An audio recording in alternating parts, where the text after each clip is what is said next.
So your Brahma consciousness is whenever you've accumulated energy inside you, when you filled your batteries.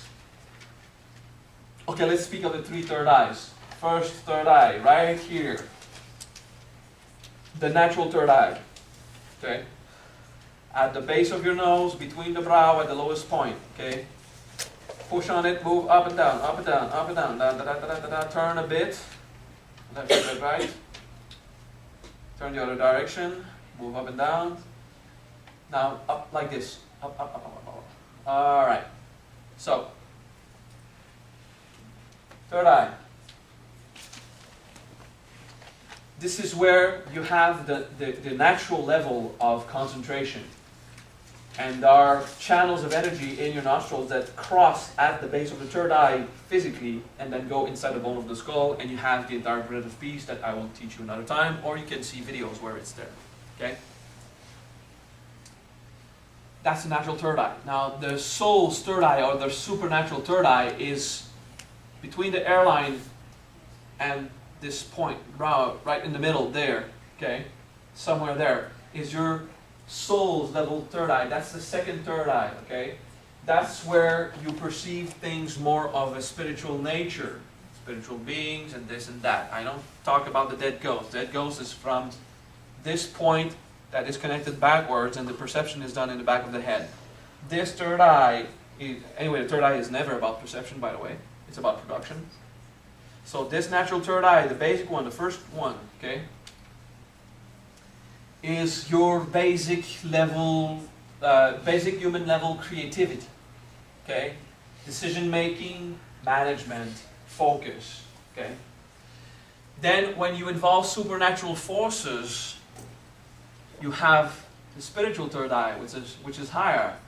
And this is not about producing material things, although you could, if you knew how to focus that energy and drive it down into the physical realm. This is about the experience of higher virtue, okay, acting virtuously. It's about bringing good, bringing compassion, okay? It's not the divine level of observation, it's a spiritual level of observation. Now, you have the hairline, everyone's hairline is different, but just a bit behind it, there's a point you'll feel that there's something that feels like your prayers. Okay? Right there. Okay? The Brahma point. Okay? This is the divine third eye. Of course, if you're air going back, you're gonna have like, you can't have your, it's not a crown chakra. It's somewhere where you feel just at the 45-degree angle, just a tad above. But because of the shape of the skull is different. Okay? So eventually you'll find there's a point, like for me it's right here. Exactly on the hairline. Someone with lots of hair, it's a big back of the hairline. Someone with no hair, it's going to be, yeah, you got it, Richard. Okay, right there. There's something you feel, oh, there's a weird connection there. That's your divine third eye. So you have the natural, supernatural, and divine third eye. You got three third eyes, okay? When your third eye is completely stretched, we would say it's like this. Actually, it's every level of divine perception that are open, okay? And once you got this part of consciousness, the Brahma consciousness, which is too difficult to explain, when you get there you know it. It's a point where in your higher mind, even at the level where it's not mind anymore, it's just consciousness of what is, where you will think so powerfully, but it's not thought, it's beyond the ability to think. It's just like a pure state of consciousness of knowing your reality, and you emit it and you live it, and you'll have this point start to pop, you know. The first time you activate it, your Brahma consciousness will be so overwhelming that it will sink into nature and rewrite it. So, with the natural third eye, you have decision making, you have all this implication in life, and more focus, more concentration, more power as a human.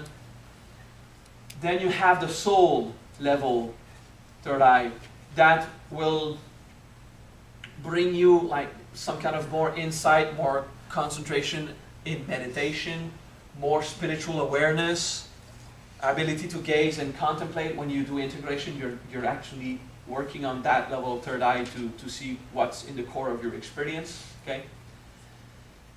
And with the divine third eye, the Brahma gaze, whatever you look is produced. This is beyond supernatural power. That's divine intervention. Okay? It's not even your Kundalini. It's just the planes of oneness that make something to be. It rethinks nature and supernature. Okay? So the Brahma consciousness is when, and it's not in the point. It's not a point in the body at all. It's non-local, but physically, this is the place that reacts to divine consciousness. To Brahma consciousness. Okay? Of course, Brahma's consciousness cannot possibly be limited to a natural point in the body. It's absurd. Okay? Some people say, oh, you have to stimulate it, get more Brahma consciousness. Well, spin how much you want, it doesn't really matter, okay? It's just to stimulate it to make it easier for the body to accept divine gaze. Okay? Brahma consciousness can be built on faith. It is a way of observing so high that even the purest state of faith is arrogant and dark compared to the gaze of Brahma. In the gaze of Brahma, compassion is useless. How could there be anything possibly wrong? In the gaze of Brahma, the highest experience of love is waste. How could anything be not the perfection of everything? So it's really a way of, to gain Brahma consciousness, you need to work yourself beyond the beliefs of good and evil and go into what is my evolution, what was brought about with karma, dharma, and nature, why am I experiencing all that? Okay?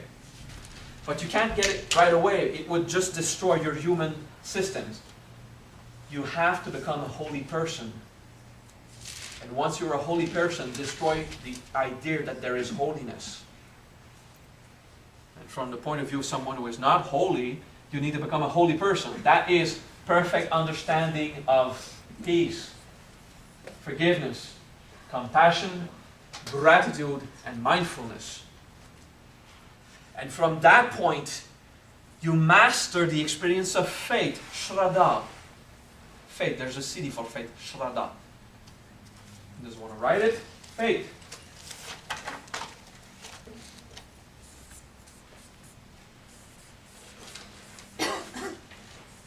Is it 2 Ds? Yeah, it's 2 Ds. Shraddha.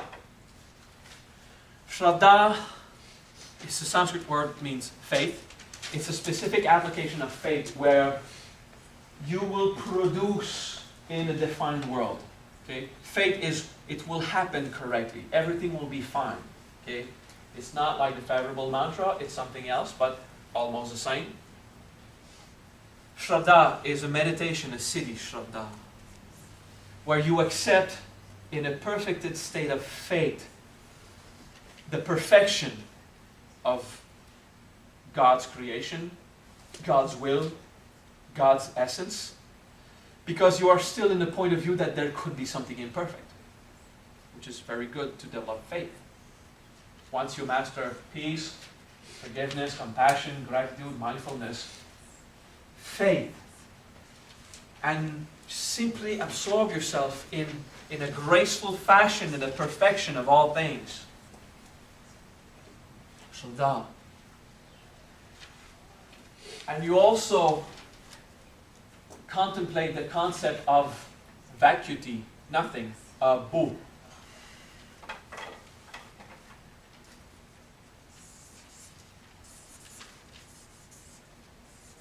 Okay, bu. Vacuity, void, the non-generated, the inexistence. So, at the base chakra, you are in a state of perfected faith, Shraddha. At the crown chakra and everything above, third eye and eighth chakra, everything up is Abu. And you're in faith and in vacuity. So you're fully incarnate and fully, there's no incarnation. You're not disincarnate, you're just in the concept of no incarnation. You exist purely as consciousness here. Okay? That's subtle, that's very high energy and concepts to contemplate. That's why you have to go through the holy path or anything that will train you in being virtuous, in the real gaze of perception of life. Once you have that Rishinaya experience, the holy way, once you have faith, once you are conscious of vacuity, you go in non-existence and you still exist. Okay? Pulling the polarities of creation from the first to the 10th plane all at once, then you understand Brahma consciousness. Because you go in a state of thinking, and your thinking is the actual thing in manifested matter. And of course, because we are gross in matter, and because of our choice to believe in separation, once we want to develop a supernatural ability, using Brahma consciousness to alter what seems to be reality, MahaVajra, we still have to train. So someone who has Brahma consciousness does not have all the supernatural abilities. There will be one, which is the one fitted for the soul, for needs to provoke awakening and enlightenment.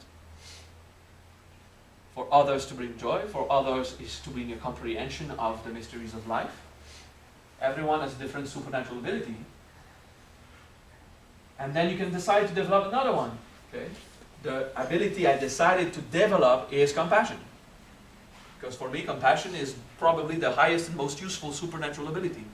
Compassion rewrites reality in a certain fashion. Okay? It ceases suffering where there seems to be suffering.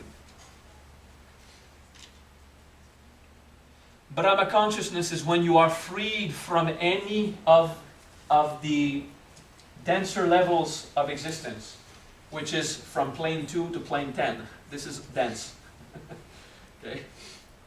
When you're freed from perception limited to a level of density of existence, from any human concepts. Now you've got your desires and you've got your shit to process, you've got your experiences, your crap to integrate and manage, so that it will stop interfering with Brahma consciousness. But I tell you, when you will go into Brahma consciousness the first few times, even in a perfected absorption, in a state of faith, completely absorbed, even in the deepest level of certainty of yourself as God, you will start to think as Brahma and create reality in MahaVajra, and your ego will react. Even after ascension, nature will naturally do its program, which is, because of inertia, try to stay as it is. So when everything inside you tells you it's impossible for this person to be alive, and you're conscious that this person is alive, and the amount of Brahma consciousness and strength of mind, power of certainty accumulated has to be more powerful than the entire resistance of all natural planes that says that this person is dead and this person comes back to life, because it wasn't dead. You made it otherwise. Or sometimes someone is about to go into the state of death, you just say, stop it. This is not happening. Death is stopped. Because it is sustained by the Brahma consciousness, a certainty. If in this Brahma consciousness application, you start to believe every part of you telling you it's impossible, it doesn't agree, it could not be, am I right to do this, I'm shameful, I wasted father's resources in drugs and sex, so how could I possibly go back and be God? You know, all this stuff, you will have the reaction. The solution is not to wait for the day where there will be no more resistance. And it is not to stop paying attention to resistance. Be conscious. You simply have to be very strong-willed in all 10 planes to stay absorbed in your perfect certitude, Brahma consciousness. For that to happen, well, you need to train your different levels of experience to let go of control and to collaborate with Brahma consciousness. With Brahma consciousness, you have it each time you come back from vacuity. And then you just flow it through your conditioned human that resists the pure will of God. Develop Brahma consciousness and learn how to bring it into nature. And it will, the Brahma consciousness, what it does is, like when I explained yesterday, the divine, apparently masculine aspect of God infuses or inspires the apparently feminine aspect of God, and in this feminine universal womb, creation happens.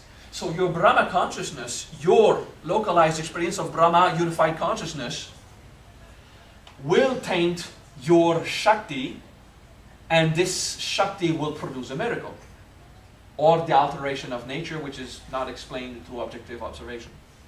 Okay? So that is why trying to do miracles with no accumulated shakti is useless. Because you might be strong-willed if there's no Mahamaya in you, if there's no great illusion power, if there's no grace of God in the Kundalini Shakti radiance, if you don't have the resource, it won't work. Okay? Because it requires that. Sometimes you need to be patient also for the results to happen. That's because of resistance also. It's because of your human resistance, because there's no time reference in Brahma and Saraswati's mind. Okay? There's no time difference between Brahma and Shakti. Okay? It's the same thing. Okay? And eventually you understand that Brahma consciousness is not a different thing than the Shakti.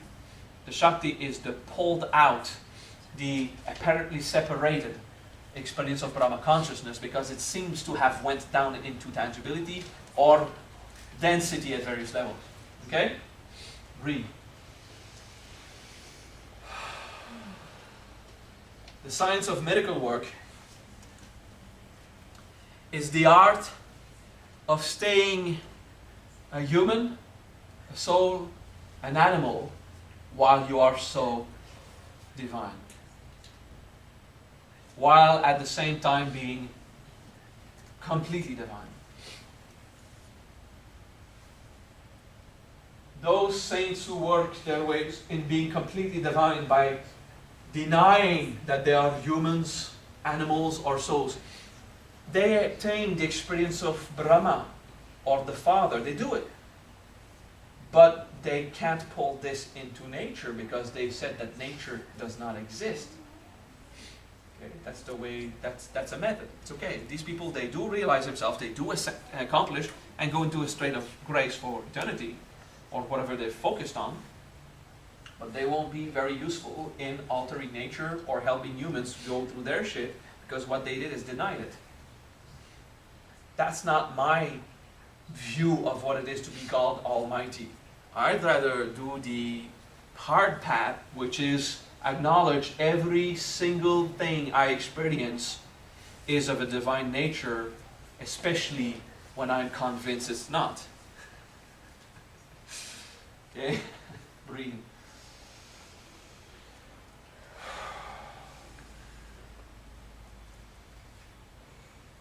Ooh, that's a high level wisdom, is it? Did you say that sentence one more No. time? You have a video to watch. Rewatch it. I will. You'll transcend about at the same place. It's like, that can always rewind a video, but that's an insult to the wisdom, right? Stopping the video, rewinding it to just make sure to listen again. You'd rather go to the... no, there's no arrogance and no judgment in this, but in your human point of view, it's disrespectful. So anyway, if you miss a sentence in a video, let it end, breathe, start over the entire video. Just make sure to pay attention when you get the phrase again, okay? When you listen to a video I teach, that's not for me. It's not because I would feel disrespected. I kind of don't really give a shit about this. It's because of your experience of it. You're breaking the stream of consciousness. Okay? So just rewind it and start over. Make sure that you pee, that you turn off your cell phone. Make sure that you pretend that I'm really in the place. when you're playing a video. And accept that if you know it's a 1 hour and a half video, that you're gonna have this 1 hour and a half hopefully undisturbed, but of course there's human systems coming in, like phone calls and stuff that you have to take sometimes. Well, it's your thing, okay? If you can just experience the wisdom on a video, remember, when I teach, there are moments I'm a Brahma consciousness. I'm in the divine state. Not all the time because you freak out, but most of the time. There's a moment in a seminar that I go there. That means that it's a wisdom out of time. And each time you watch the videos of an experience like this, it affects you like if you had been there. It only requires one condition. You need to know you are really there. And to feel, I'm really with Maha now because I'm sitting and watching a video. And you will receive the initiation again, you'll receive the consciousness, and you'll grasp more stuff. If you're watching a video, because it was like, oh, am I going to watch a video of wisdom, or maybe my 24 hours series? You know, TNT knows drama. And if you have a doubt, you'd rather more watch TV to get the wisdom, okay? If you want the wisdom, make sure it's wisdom you're getting, and not just entertainment. Oh, Maha said something about this, I want to remember, just because it's cool to prove to my friends. No, forget it, okay? Go for the wisdom.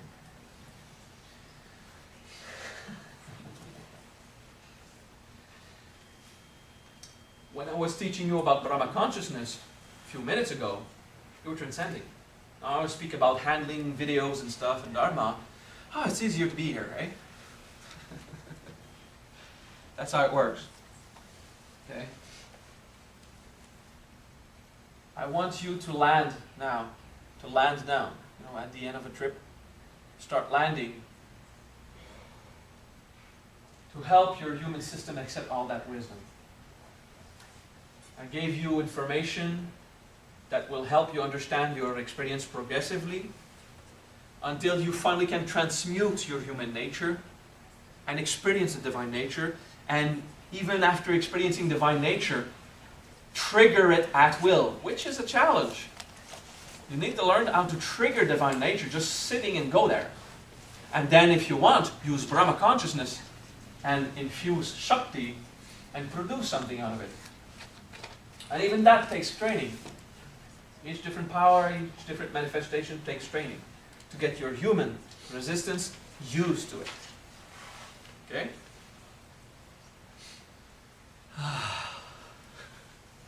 Thank you for paying attention.